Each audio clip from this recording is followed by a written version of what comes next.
What is going on, everybody? I am back with a brand new field test video.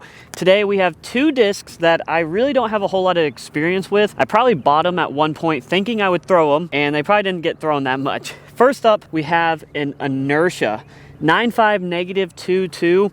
This thing is very flat, feels pretty good in the hand. It seems rather shallow. The rim feels a little bit wider than typical 9-speed, but that could just be me. And we're gonna try to compare it with a Discraft Undertaker. So I have a 6-time ESP here. This is 9.5 -1.1, so a little less turn, but very similar flight numbers. The Undertaker is definitely not as flat as the Anhyzer is. It's not domey per se, but it has a little bit more of a rounded flight plate. Nothing crazy though. The underside of the Undertaker rim is a whole lot smoother, a little bit flatter, I would say, than the Anhyzer. And I don't know if that's because this is a -2. Maybe that's where the understableness comes in. But this definitely has a little bit more of a lip, a little bit more of a dip to it. I just want to give these a few tosses out here in the field. Throw some flat, hyzer, see if these things hyzer flip. I'm pretty sure this is a disc that I got when I was a beginner, so I probably couldn't even throw it right. I brought a couple of Athenas out just to give me some practice shots. This is a pretty stable disc coming in at 7502. Not really a part of the video, I just needed to get warmed up first.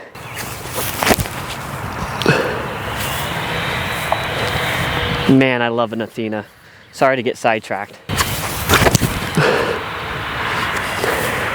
They fly so good.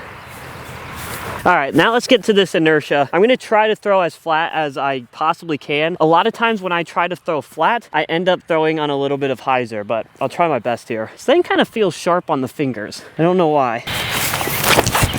Yep, I threw it on hyzer. Wow, that is kind of money actually. And it kind of went a far way. Since I threw that on hyzer, let's try to throw the Undertaker on the same hyzer. Doesn't flip up as much.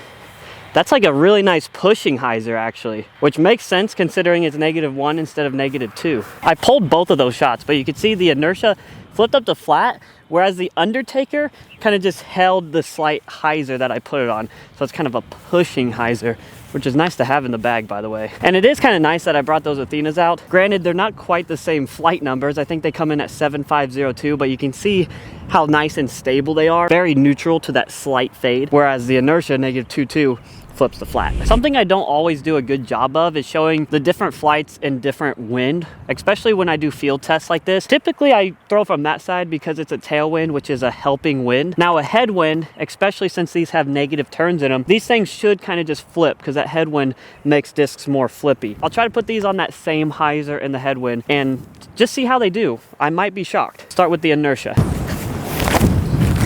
Yeah, never a chance. In fact, I just threw almost a good roller. So you can see how much that wind actually affects the disc. Now we'll try one more time with the Undertaker and see if it holds up a little better, considering it has a little bit less turn. Yeah, that's really good. Might have put it on a little bit more hyzer. Funny thing is though, is that wind did not let it go anywhere. We got a nice little flip up. It rode a little right and then had a nice little fade out of it. I definitely liked what I saw out of them the first time in this tailwind, except I want to get them a little bit flatter. I want to see if this Anhyzer rocks to the right a little bit more if we get it on that flat release. Kind of challenging when you're an amateur player. It is important to note, in case some of you don't know, but as I said, the headwind makes discs more understable. The tailwind is actually going to make discs more stable. Just a quick side note. That was flatter. That was flatter. And that was like a nice subtle drift to the right. Definitely didn't want to get back. Threw it pretty low though for it to have any time to want to fade. We got the Undertaker again. Man, I am barely getting that on hyzer. Yes, kind of. I mean, I pulled it. If I didn't pull that, it would have been a line drive straight out in front of me. I feel like it didn't turn. It's probably hard for you guys to tell since I did pull it off to the right. But all in all, very straight flyer. Definitely could tell Undertaker is a little bit more stable, I feel like, at least from what I can see in person. Might be hard to see on film. This time I'm really going to try to get on the both of them and throw a max power shot. The previous throws I think were pretty decent power, but I think I have a little bit more in the tank. With both of them, I probably will try to release them on a little bit of hyzer, especially the inertia. Oh, that's such a good hyzer flip. Oh, that's beautiful. That is awesome. I'll be interested to see if that made it to the goalpost or not. You could definitely see it flip up, have a little bit of turn in it, but it had a nice finish there. There's a flip up out of it, but it doesn't turn.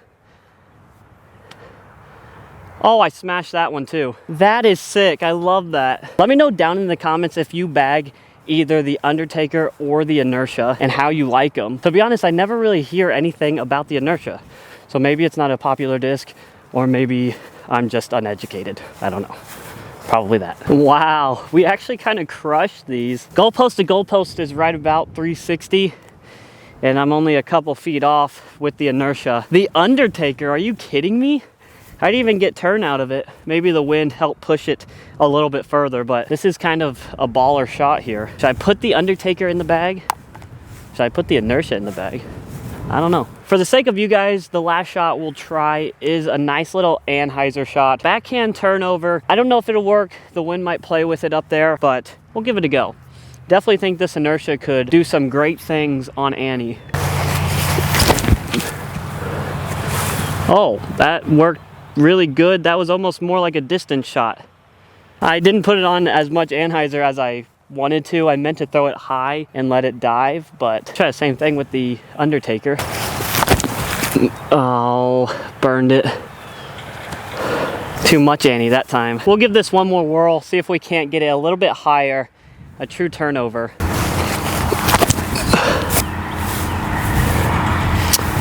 It just keeps coming out. I had a comment talking about my Anhyzer shot in the previous field test video, and trust me guys, I know my Annie shots are terrible. That's why I hate doing them, but maybe I should do them more often so I get better. This wind doesn't help because they just keep fading out on me. All right guys, that is gonna do it for this field test video. Very fun coming out to throw discs that you don't typically throw very often. This inertia was kind of sweet. I love the flip up. I can't believe how far we threw the Undertaker though today. Very cool. Probably the wind helped me. Overall, I feel like both of these are very nice. Definitely can tell the Undertaker is a little bit more stable than the inertia, but that's okay. That makes sense considering the flight numbers. Let me know down in the comments what you think of these two discs. Make sure to hit that like and subscribe button, and we will see you in the next one.